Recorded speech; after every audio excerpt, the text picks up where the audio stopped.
하나님께 엎드림으로 향하게 하셔서 하나님께 경배함으로 함께 하셔서 향하게 하셔서 감사하오니 오 주여 이 발걸음이 다시는 세상으로 나가지 말고 천국을 향해서 가게 하여 주옵시고 믿음을 향해서 십자가를 향해서 전진하는 성도들 되게 하여 주옵소서. 주님을 사랑하는 마음으로 주께 감사함을 11제임을 드린 손길들이 많이 있사오니 주여 복을 내려주시고 은혜를 베풀어 주시어서 항상 신앙 승리하는 삶을 살 수 있는 복 있는 성도들 다 되게 하여 주옵소서. 오늘 또 부족한 종을 감춰 주시옵시고 오직 말씀만이 예수님만이 영광 돌리는 귀한 시간 되게 하여 주옵소서. 예수님의 이름으로 기도드리옵나이다. 아멘. 이 기독교 역사 가운데서 가장 위대하게 쓰임받은 인물이 바울 사도입니다. 바울 사도야말로 기독교 역사 가운데 가장 위대한 족적을 남긴 인물이 이 바울 사도인데요. 그런데 바울 사도가 예수님 만나기 전에는 전혀 좋은 사람이 아니었어요. 정말 악한 사람이었어요. 예수님 만나기 전에는 얼마나 악한 사람이었는지 우리 8장 1절을 한번 보실까요? 시작.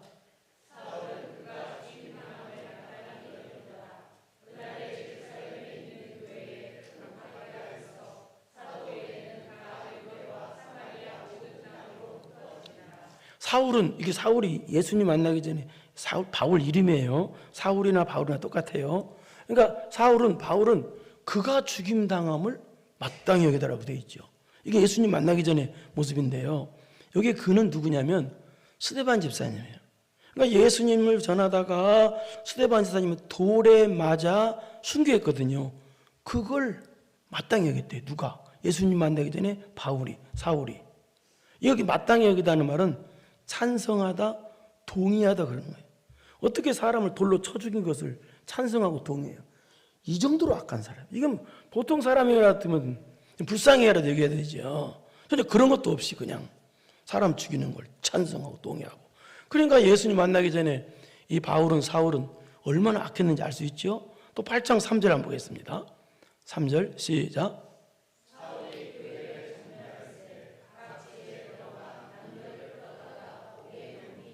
네.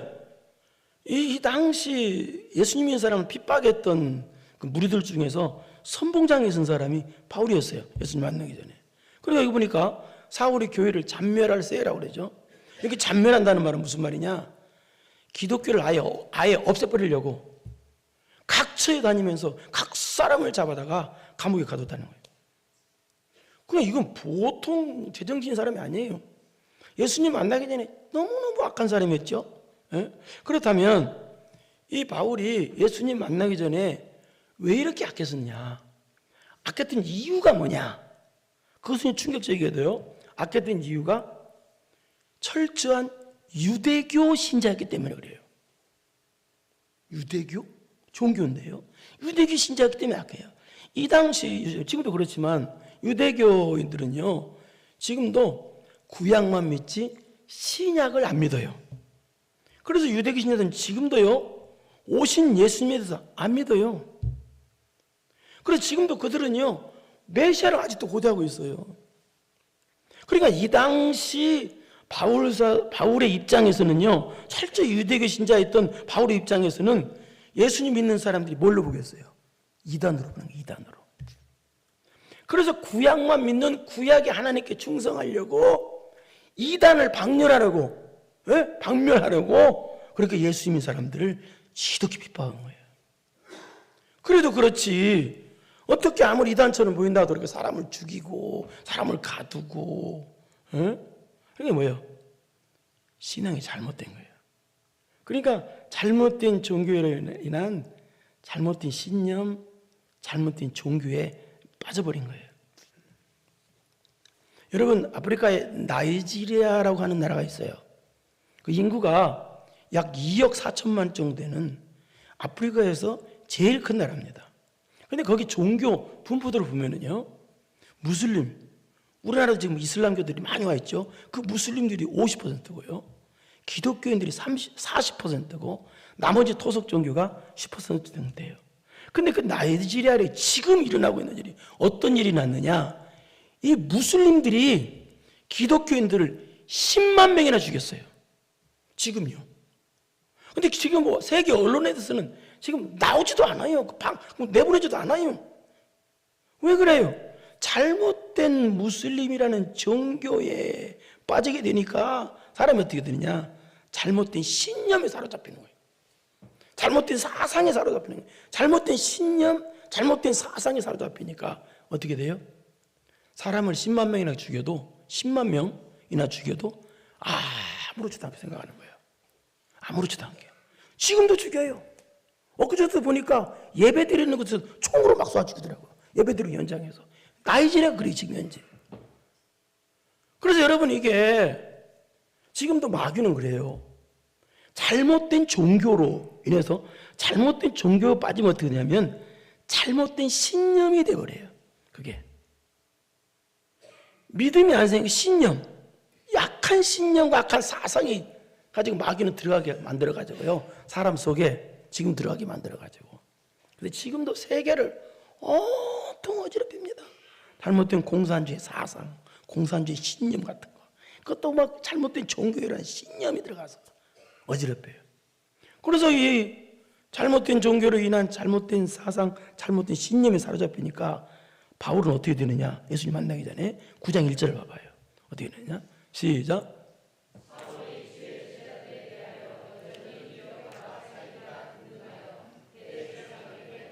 주의 제자 예수님의 사람에 대하여 어떻게 됐다? 여전히 유업과 살기가 등등했다. 여기 유업이라는 말은 무슨 말이냐? 이 예수님의 사람들을 핍박하는 것을 하나님께 충성하는 것으로 여겨가지고 예수님의 사람 핍박하는 것을 대단한 자부심과 우월감을 가지고 있었다는 뜻이요. 예수님의 사람 핍박하는 걸. 그리고 여기 살기라는 뜻은 살인, 살해 그런 뜻인데요. 남 죽이려고 하는 마음이 가득했다는 거예요. 여러분 유대교를 믿는 종교인이요. 그 마음속에 사람을 죽이려고 하고 유혹과 살기가 그득해요. 하나님을 믿는 사람들이요. 알라도 하나님이라는 뜻이에요.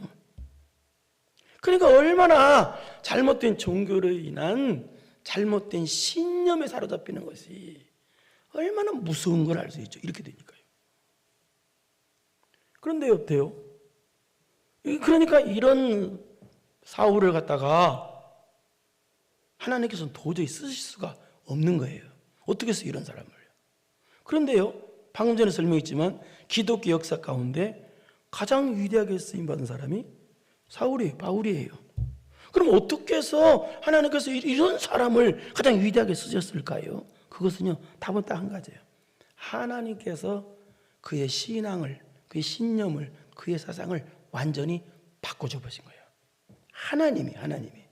여러분 신념은 절대 안 바뀝니다. 누가 바꿔야 돼요? 예수님 만나 하나님이 바꿔주셔야 돼. 예? 그래서 위대하게 쓰임받을 수가 있었던 거예요. 쓰시려고 그러신 거 하나님이요.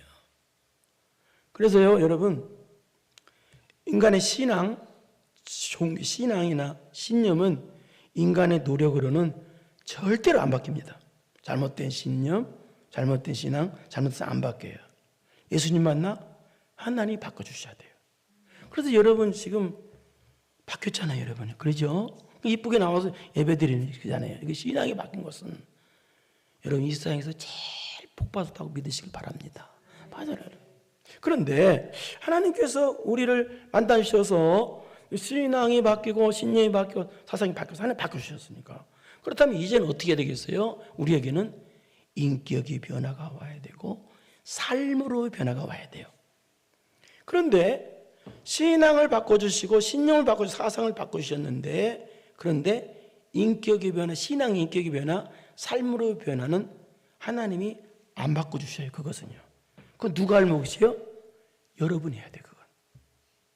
삶으로서의 변화, 하나님께서 신앙의 변화 내주셔요. 구원받는 변화 내주신다는 거예요. 하나님이요. 쉽게 말해서. 그러나 인격의 변화, 삶의 변화는 하나님이 안 시켜요. 여러분이 해야 돼요.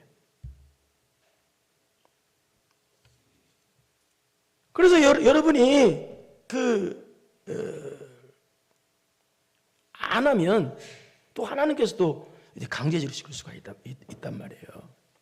그래서 저는 오늘 이 본문을 통해서 이 바울 사도의 변화받은 사건이거든요, 보면요. 이 사건을 통해서 그러면 예수님께서 신앙의 변화를 시켜준 사람은 삶의 변화가 와야 된다고 그랬죠. 삶의 변화를 어떤 삶으로의 변화가 와야 하나님께서 쓰실까 하는 내용 설명하려고 그래요. 그러니까 신앙의 변화 왔다고 해서 하나님 쓰시는 거 아니거든요. 그러니까 신앙의 변화가 왔는데 이제 우리는 어떻게 어떤 삶으로의 변화된 모습이 나타나야 하나님께서 우리를 쓰시는 최고의 복을 우리에게 주실까요? 그걸 가르쳐 주려고 오늘 본문은 그런 내용이에요. 이렇게 말해서 첫째 따라서 합시다. 하나님께서 쓰시기에 편한 사람이 되어야 된다. 하나님께서 쓰시기에 첫째는 쓰시기에 편한 사람이 되어야 돼. 편한 사람. 방금 전에 있으면 오늘 보면 어떤 내용이냐? 이 바울 사도가 예수님 믿는 사람들을 교회를 잔멸하려고 지금 다메섹으로 예수님 사람 잡으러 지금 가고 있는 거예요. 부하들과 그 다음에 또 일행들과 함께. 그래서 예수님 믿는 사람을 잡으려고 핍박하려고 다메섹으로 가고 있는데 그때 누가 나타난 내용이냐? 예수님께서 나타났어요. 예수님께서. 왜 나타나셨어요? 잘못된 신앙, 잘못된 신념을 변화시켜 주시려고, 바꿔 주시려고. 그래서 예수님께 나타나셔서 그 악랄한 사울을 해서 첫 번째 하시는 말씀이 4절입니다. 한번 보세요. 4절. 오늘 9장 4절. 시작. 땅에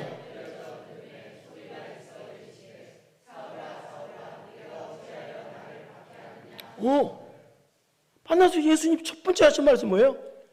사울아, 네가 어째 나를 핍박하느냐? 그거예요? 네가 지금 예수님 사람을 핍박하러 가는 것이 그 나를 핍박하는 것이다. 예수님이 나타나셔서 그러시는 거예요. 그러자 이 바울의 입장에서는 얼마나 충격이 있겠어요. 그래서 너무 충격해서 하는 말이 바울이 5절입니다. 대답하는 말이 5절 보세요. 시작. 대답하되 이 말은 이 뜻이에요. 아니 주님, 제가 지금 하나님께 충성하려고 하나님 있는 사람한테 핍박하러 예수님 있는 사람 핍박하러 갑니다. 근데 내가 주님께 충성하려고 갔는데 주님을 핍박하는 것이 되다니요. 이게 무슨 말입니까? 그러는 거예요, 이게. 그래서 예수님께서 뭐라고 말씀하세요? 네가 예수님 있는 사람을 핍박하는 건 하나님을 핍박하는 거야. 이게 그 말의 얘기예요. 얼마나 충격이에요. 그래서 이 충격을 가지고 있던 바울 사도가 로마 교회에 편지를 쓰면서 로마서에서 이런 표현을 씁니다. 로마 10장 3절 한번 보세요. 시작.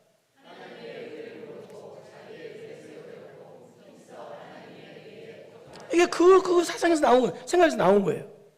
내가 하나님의 의에 복종하려고 세우려고 정말 최선을 다해 노력을 했다. 그런데 오히려 하나님의 의를 세우기는커녕 오히려 하나님의 의에 복종하지 않는 악한 짓을 했다. 예? 이 말은 지금 오늘 본문식으로 해석하면 어떻게 되느냐? 잘못된 믿음, 잘못된 신앙, 잘못된 열심이 그것이 하나님께 충성하는 것이 아니라 오히려 하나님을 핍박하는 것이 되었다. 내 잘못된 신념이, 내 잘못된 사상이, 내 잘못된 신앙이 하나님을 핍박하는 것이 됐다는 거예요. 그러니 얼마나 충격이겠어요. 그래서 다시 5절 보겠습니다. 5절 시작. 대답하되 주여 누구시니까 이러시되 나는 네가 박해한. 이게 보통 충격이 아니야. 이게 내가 하나님께 충성했나는데 하나님을 핍박하는 거라니. 예수 핍박하는 예수라. 이게 같은 말입니다. 이게 삼일째로 하나님께 충성한다고는 하나님을 핍박하는 건데. 그러니까 바울 사도는 지금 내가 지금까지 잘못 살아왔구나. 내가 잘못된 믿음, 잘못된 신념, 잘못된 열심을 가지고 있었구나. 얼마나 충격이에요. 그래서 이 충격으로 인해서 바울 사도가 이제 신앙이 완전히 바뀌고 신념이 완전히 바뀌는 사람으로 바뀌어집니다. 그런데요. 제가 지금까지 주변을 보면은요, 많은 사람들이 예수님을 만나서 신선한 충격, 거룩한 충격, 하늘의 충격을 받은 사람을 많이 봤어요. 그래서 그 사람들의 신앙이 바뀌고 신념이 바뀌었는데 하나님께서 안 쓰시는 거예요. 안 쓰시는 사람들 굉장히 많이 봤어요. 왜 안 쓰실까? 하나님이 써주는 게 복인데 왜 안 써주실까? 방금 전에 얘기했습니다. 여러분, 우리가 예수님 만나면 어때요? 구원의 변화가 와요. 그것이 바로 신앙의 변화가 와요. 예? 잘못된 신앙에서 바른 신앙으로 와요. 신념이 변화하고 사상의 변화가 와요. 그런 다음에 이제 우리가 어떻게 해야 돼요? 삶으로서 변화를 내가 해야 돼요. 그걸 안 하니까. 이 말은 무슨 말이에요? 방금 전에 첫 번째 얘기했죠? 하나님이 쓰시기에 불편하니까 안 쓰는 거예요. 여러분 생각하면 하나님 쓰기 편해야 되는데 무슨 얘기요? 자, 신앙의 변화를 받았어. 기도도 하고 충성도 잘해. 근데 성격이 개차반이야. 늘 시험 들고 늘 낙심하고 늘 거짓말하고 늘 악하고 육적인 모습 그대로 있어. 어떻게 써요 그런 사람을? 근데 신앙생활은 잘해. 하나님 잘 믿어. 근데 삶으로서는 엉터리야. 하나님이 쓰시기 너무 불편한 거야 그 사람. 여러분 집에서 들어오는 사람은 식구들이 맨날 엄마하고 짜장 그러면 그 식구 때문에 불편해서 못 사는 거예요. 하나님이 쓰시고 싶어도 불편한 사람은 안 돼. 그래서 우리는 하나님이 쓰시기에 편한 사람이 돼야 돼. 편한 사람. 편한 사람. 근데 여러분이 근데 또 하나님 또 불편한 사람도 기억 쓰실 사람들은 또 하나님 어떻게 해요? 강제적으로 편한 사람 만들어. 그러면 어떻게 해요? 하나님이 강제적으로 하나님 쓰시기 편한 사람 만들려면 어떻게 해요? 그 사람은 엄청 고통이야. 그게 사울이야. 그게 사울. 6절 봐봐요. 어떻게 되는지. 시작.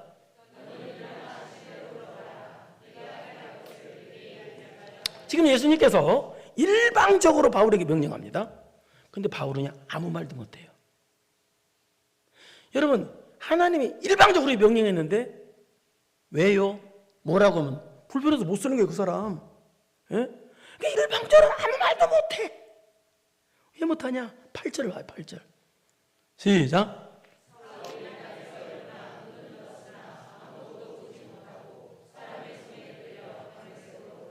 어떻게 됐어요? 예수님 만나 충격으로 눈이 멀어버린 거예요, 사울이. 못 봐. 그러니까 사람들의 손에 이끌려 다메섹으로 들어가서 온 거예요. 이게 무슨 말이에요, 여러분? 아무 말도 못하고 아무것도 보고 사람 손에 끌려갔어. 이번 얘기요. 이제는 하나님 쓰시기 편한 사람이 됐다는 거예요. 강제적으로. 근데 무슨 말인가? 다시 설명할까요? 자, 눈이 멀어서 사람 손에 끌려갔어. 어쩔 수 없이 끌려간 것처럼 보이지만 그러나 하나님께서 우리에게 여기서 주시는 중요한 교훈이 있습니다. 하나님의 명령 앞에, 하나님의 뜻 앞에 어쩔 수 없이 갔든지 강제적으로 갔든지 하나님이 이끄시는 대로 갈 수 있는 사람이 되었다는 것은, 그것은 하나님이 쓰시기에 편한 사람이 되었다는 것을 우회적으로 설명하는 게 8절이에요.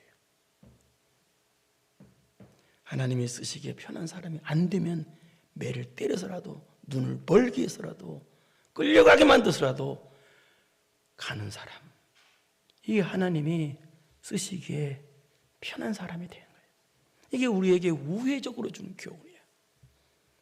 여러분, 하나님이 쓰시기에 편한 사람 되십시오. 여러분 한번 편한 거야. 여러분도 주님만 생각하면 편안하죠? 울랄라? 그러면 하나님도 여러분만 평안해. 또 여러분만 보면 평안해요. 말귀를 좀 못 알아듣는 것 같아서 그렇지. 참 평안해 보면. 얼굴도 참 우리 성도들은 대한민국에서 제일 이뻐. 그래서 아름다운 교회야. 이건 내가만 하는 소리입니다.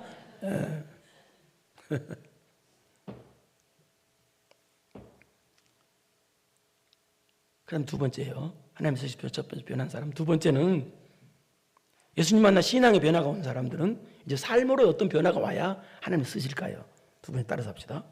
과거의 나를 온전히 무너뜨린 사람. 과거의 육의 나를 완전히 무너뜨린 사람. 그게 몇 절인지 아세요? 9절에 보세요. 여기도 주는 교훈이 있어요. 시작.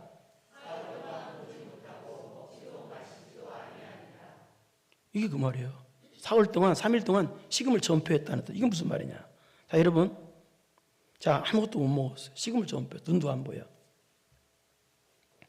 이 모습이 어떤 모습이에요 지금요? 과거에 방금 읽었죠? 혈기왕성하고 혈기등등하고 사람을 죽이려고 하고 도끼와 악에 가득하던 사울의 악한 모습 있어요 없어요? 전혀 없어요. 여기서 없잖아요 지금요. 그러죠? 그냥 가만 안 봐줘. 아무것도 그냥 있는 거야. 이게 무슨 말이야? 전혀 이 말이에요. 자기를 완전히 지금 무너뜨리고 있는 거예요. 하나님이 금식하라고 하지 않았어요. 마시지도 아니었대요. 자기가 안 금식한 거예요. 자기가 스스로. 이거 문제기요. 이건 먹지도 못하고 마시지도 못했다. 이 말은요.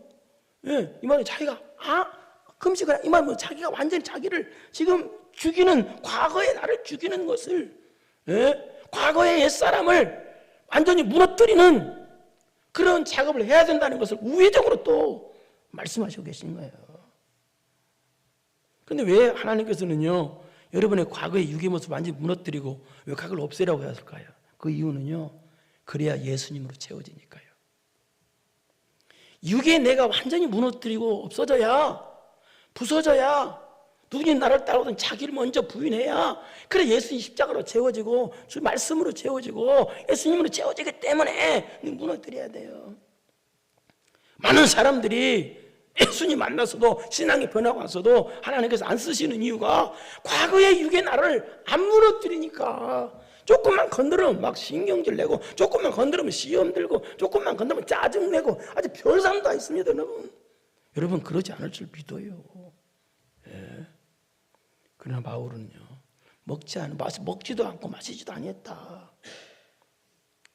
이게 가장 기본적인 욕구인 먹는 것까지 다 자를 정도로 과거의 육의 나를 완전히 무너뜨리는 작업을 시작했다라는 뜻입니다.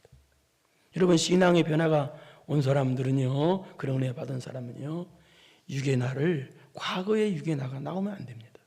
과거의 육의 나를 무너뜨린 작업을 시작해야 됩니다. 지금 사울이 그렇게 시작했다는 거예요. 이 말은요 자기를 무너뜨린 여기 어디 지금 여기에 막 설기 등등하고 막 숨기려고 그런 모습이 하나도 없잖아요. 지금은요 완전히 없어졌잖아요. 그 모습이요. 그 다음에 세 번째 예수님 만나 신앙의 변화가 온 사람들은 어떤 삶으로 변화가 와야 하나님께 쓰실까요? 세 번째는 따라서 합시다. 영적으로 강건한 모습이 나와야 된다.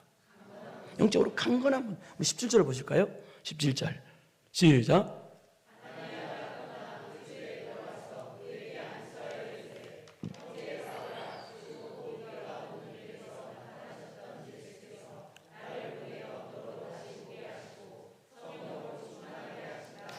이 말은 무슨 말이냐? 지금 9절 읽고 17절로 뛰었죠. 그러니까 10절부터 16절 사이까지 무슨 내용이냐? 아나니아라고 하는 훌륭한 사람이 있었는데 하나님께서 아나니아에게 명령하셨어요. 야, 너 지금 다메섹으로 가라. 다메섹에 가면은 거기 직가라고 하는 거리에 유다의 집이 있는데 그 유다의 집에 사울이라고 하는 사람이 거기서 지금 기도하는 중이다. 그러니까 너는 그 다메섹에 유다의 집에 사울이한테 가가지고 기도해주고 앞으로의 사명을 말해줘라 라고 명령하셨다는 거예요. 그래서 이 11절이 아나니아가 하나님 명령받아 떠나서 사울이 있는 집에 가서 안수하 이르되 형제 사울아 죽은 네가 오늘 오는 길에서 나타나신 예수께서 나를 보내어 너로 다시 보게 하시고 성령으로 충만하게 하신다 이렇게 했다는 거예요. 안수기도 하고 이렇게 다시 보게 하고 성령으로 충만하게 하신다. 하나님이 해주신다. 그렇게 했다는 거예요. 그러자 어떻게 18절 보세요. 그러자 시작. 즉시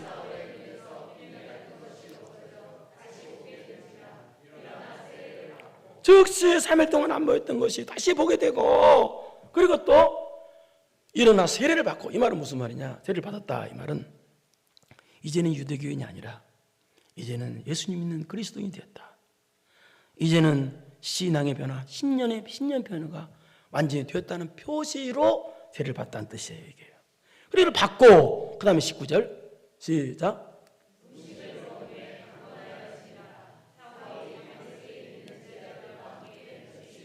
이렇게 음식을 먹으며 강건해졌다? 밥 안 먹는 사람 어디 있어요? 그냥 단순히 음식을 먹어서 강건해졌다는 그런 말하고 싶어서 이 말 했을까요? 전혀 그 뜻이 아닙니다. 음식 먹으면 다 강건해져요. 그런데 굳이 여기서 음식을 먹으면 강건해지냐 이 말한 것은 이 말은 두 가지 뜻. 첫째는 3일 금식한 것이 끝났다라는 뜻이고, 두 번째는 방금 전에 17절 성령으로 충만해 계신다는 뜻이 그랬죠. 그러니까 무슨 얘기예요? 전에는 혈기왕성하고 승질로 악으로 도끼로 충만했던, 육에 충만했던 바울이 이제는 성령으로, 즉 영적으로 신앙적으로 강건해진 사람이 됐다는 뜻이에요. 전에는 육적으로 강건했는데 지금은 신앙적으로 영적으로 강건한 사람이 됐다. 그것이 음식을 먹음에 강건해짐이란 뜻이에요. 여러분, 하나님께서는요 육적으로 강건한 사람 안 쓰십니다. 육적으로 강건하면 좋죠. 강건하지 말라는 얘기가 아닙니다. 육적으로 강건한 의미를 잘 기억하십시오. 육적으로 강건한 사람 있잖아요. 막 정신이 막 신념이 그런 사람들 안 써요. 누구를 쓰시느냐? 하나님으로 강건한 사람, 성령님으로, 예수님으로. 그래서 신앙적으로 영적으로 강건한 사람을 쓰시고 복을 내리셔요. 그래서 성도는요 항상 영적인 면, 신앙적인 면이 강건해지려고 해서 무진 노력을 해야 돼요. 왜 그런지 아세요? 요한 3서 1장 2절에 보면 내 사랑하는 자여 네 영혼이 잘된 같이 네가 강건하고 범사에 잘되고 강건하기를 내가 간구하노라 그랬어요. 여러분, 영혼이 잘돼야 돼요. 영혼이 건강해야 돼요. 신앙이 건강해야 돼요. 영적인 면이 강건해야 하나님이 쓰시는 거예요. 그래서 우리가 사는 것은 육의 힘이나 밥의 힘이나 뭐 돈의 힘이나 그런 가지고 사는 게 아니라 성령께서 주시는, 영이신 하나님께서 주시는 힘 가지고 사는 사람이 되어야, 즉 말해서 신앙적으로 강건하고 영적으로 강건해야 하나님이 쓰시는 거예요. 22절 보세요. 그 말이 똑같은 말인데 22절 시작.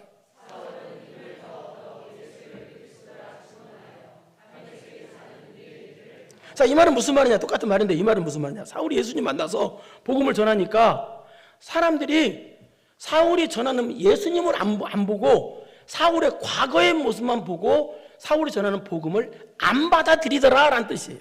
그런데도 불구하고 사울은 오히려 더 여기에 굴하지 않냐고 더 어떻게 했다고 그래서 사울은 힘을 더 얻으라고 그랬죠. 얻어. 굴하지 않고 더 힘을 얻어. 어떻게 했어요? 예수님을 전했다. 복음을 더 전했다. 힘을 더. 그러니까 무슨 말이에요? 여기서 그런 엉터리 같은 사건이 터져도 뭐예요? 바울은 굴하지 않고 일어날 수 있었던 것은 뭐예요? 바로 힘을 더 얻어. 무슨 얘기예요? 신앙적으로 영적으로 하나님께 주시는 힘이 있어서 신앙적으로 영적으로 강건해졌다라는 뜻입니다. 여러분, 신앙적으로 영적으로 강건한 사람을 쓰십니다. 뻑하면 시험 들고 뻑하면 낙심하고, 그건 전혀 믿음 있는 사람이 아니에요. 동남풍아 불어라 서풍으로 부르라. 노래는 잘 부르지요. 우리 흔들리면 안 됩니다. 할렐루야. 믿음이란 그런 게 아니에요. 믿음을 잡고, 오늘 새벽에도 그랬지만 믿음을 잡고 환경에다 연결시키고 육에다 연결시키니까 육이 조금만 잘못해 흔들려. 그 믿음도 아니에요. 믿음은 천국과 연결시키고 믿음은 예수님과 연결시키는 믿음이에요. 그렇게 소망, 천국 소망이 걸려. 그래서 육에 잘 되고 못 되고 신경도 안 써. 이게 바로 믿음이요. 흔들리지 않는 게. 이게 믿음. 신앙이 강건한 사람 하나님 쓰십니다. 그 다음에 네 번째로 예수님 만나 신앙으로 변화받은 사람은 어떤 삶으로의 변화가 와야 되는가? 네 번째는 따라서 합시다. 친구가 바뀌는 변화가 와야 된다. 이게 무슨 말일까요? 삶으로서 친구가 바뀌어야 된다. 이게 무슨 말일까요? 우리 19절을 다시 보실까요? 시작.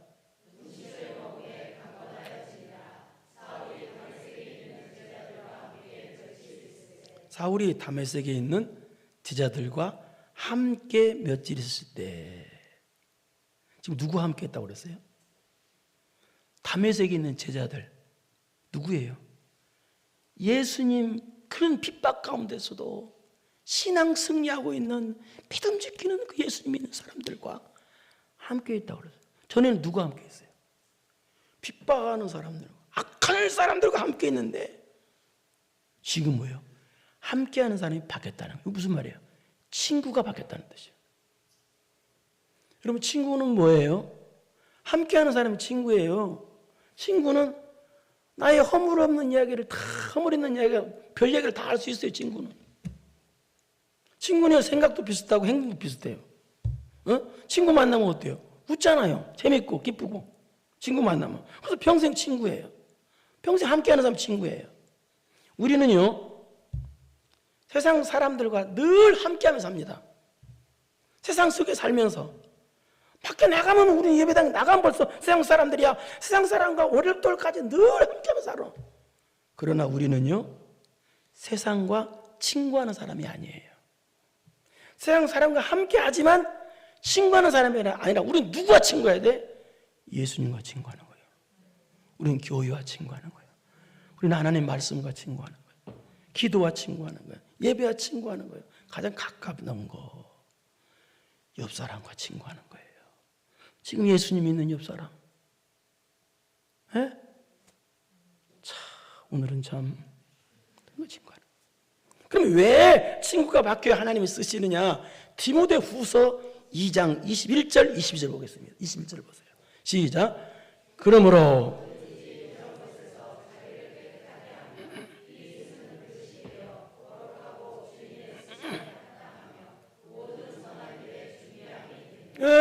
여기 보니까 하나님께서 쓰시는 그릇은 어떤 그릇이라고 그랬어요?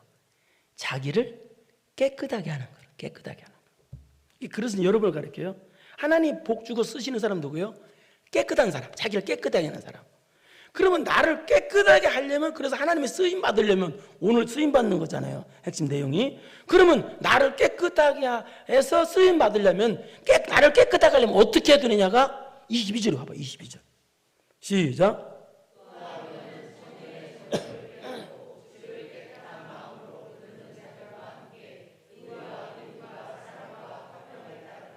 우리가 어떻게 하라고요? 자, 하나님으로부터 쓰임 받으려면 어떻게 해요? 함께하는 자, 어떤 자인 거예요? 정령의 정을 피하고 주를 깨끗한 마음으로 부르는 자들과 함께 의와 믿음과 사랑과 화평을 따라야 깨끗함을 유지할 수 있다는 거예요. 여기 함께라는 단어에 주의하세요. 잘 보세요. 함께. 함께하는 사람이 누구냐는 거예요. 여러분이 깨끗해져서 쓰임 받으려면 여러분이 함께하는 사람이 누구냐? 여러분 친구가 누구냐는 거예요. 친구가 어떤 사람이어야 돼? 청년의 정욕을 피하며 주를 깨끗한 마음으로 부르는 자들이 친구여야 돼요, 여러분. 그리고 또 의와 믿음과 사랑과 화평을 따르는 자가 여러분 친구가 돼야 돼. 친구가 나쁘면 안 된다는 겁니다. 내 진정 사모하는 친구가 되신 주 구주 예수님은 아름다워라. 산 밑에 백합하여 빛나는 새벽별 주님 형용할 길 아주 없도다. 내 마음이 아플 적에 큰 위로 되시며 나 외로울 때 좋은 친구라. 따 해보겠습니다. 나 외로울 때 좋은 친구라. 주는 저 산 밑에 백합 빛나는 새벽별 이 땅 위에 비길 것이 아주 없도다. 친구가 바뀌어야 됩니다. 친구가 돈이면 안 됩니다. 명예면 안 됩니다. 쾌락이 되면 안 됩니다. 여러분의 친구는 예수님이 되어야 됩니다. 교회가 되어야 됩니다. 예배가 되어야 됩니다. 말씀이 되어야 됩니다. 세상과 가까운 친구 하면은요, 죄가 전염되게 돼 있어요. 어거스틴이 예수님 만나 변화받은 뒤에 어느 날 길을 가게 되었습니다. 그런데 뒤에서 누가 쫓아오느냐? 과거에 변화받기 전에 함께 돌았던 여자가 쫓아오는 거예요. 뒤에 쫓아오면서 어거스틴 부릅니다. 그러자 어거스틴이 뭐라고 앉으세요? 아이고 반갑네 그러지 않고요. 과거에 어거스틴은 죽었다 하는 유명한 말을 합니다. 그래서 예수님 믿는 사람들은 친구가 바뀌기 때문에 세상적으로 때로는 외로울 수가 있어요. 왜? 내가 과거에 좋아했던 돈, 명예, 세상적인 악한 것들, 그런 거 친구들 그거 다 버리잖아요. 그거 버리고 왜요? 예수님과 친구하잖아요. 여러분 교회 성도들과 친구하잖아요. 예배와 친구하잖아요. 외로울 수도 있지만 그러나요, 진정한 기쁨은 거기에 있는 거예요. 따라서 해봅시다. 여복의 친구. 웃어나 보세. 어쩌다 말다툼 한번 했다고 등질 수 있나? 아지랑이 언덕길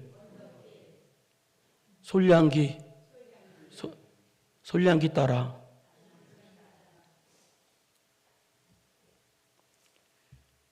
보리 따라요. 솔량기 따라 보리 따라. 네. 그 다음에 솔량기 따라서 해봐요. 솔량기 시냇가에서 가재를 잡던 아하 옆 사람 보고 자네와 난 친구야 친구. 뭐 찬송가 같기도 하고 뭐 복음성 같기도 하고 뭐 유행가 같기도 하고 아 자네와 난 친구야 친구. 뭐 찬송가 같기도 하고 이게 알아서 생각하세요. 알아요 여러분. 하나님이 쓰시기에 편한 사람 편화돼야 돼요. 네? 과거의 육의 모습을 완전히 무너뜨려야 돼요. 육적으로 강건한 사람 안 써요. 신앙적으로 강건한 사람 쓰셔요. 친구가 바뀌어야 돼요. 친구가. 예수님이고 교회고 이런 모습이 여러분에게 변화가 있어서 하나님께 늘 쓰임받다가 우리 주님 오시는 날 영광이 멸류관 주인공 되기를 축원합니다. 걸어가시고 내려오신 아버지 하나님 감사합니다. 신앙의 변화, 신념의 변화, 사상의 변화는 왔는데 인격의 변화, 삶의 변화는 성도로서의 인격의 변화, 성도로서의 삶의 변화는 내가 해야 되는데 멈추고 있다면 문제가 있사오니 주여 하나님이 쓰시기에 편한 사람으로 변하게 되게 하옵시고 과거의 나를 온전히 무너뜨리기 시작하는 성도 되게 하옵시고 육적으로 강건이 아니라 신앙적으로 영적으로 강건한 사람 되고 친구가 바뀐 성도 되어서 그래서 우리 주님께 쓰임받다가 우리 주님 오시는 날 멸류관 주인공 되게 하옵소서. 예수님의 이름으로 기도드리옵나이다. 아멘. 이제는 우리 구주 예수 그리스도의 은혜와 전능하신 하나님 아버지의 무한하신 사랑하심과 성령님의 교통교제 감동함하심이 삶으로의 변화, 인격의 변화가 있어 하나님께 쓰임받다가 영광의 멸류관 주인공 되기로 마음 깊이 결단하고 돌아가는 사랑하고 사랑하는 성도들 머리머리 위에 이제로부터 영원토록 함께 있을지어다.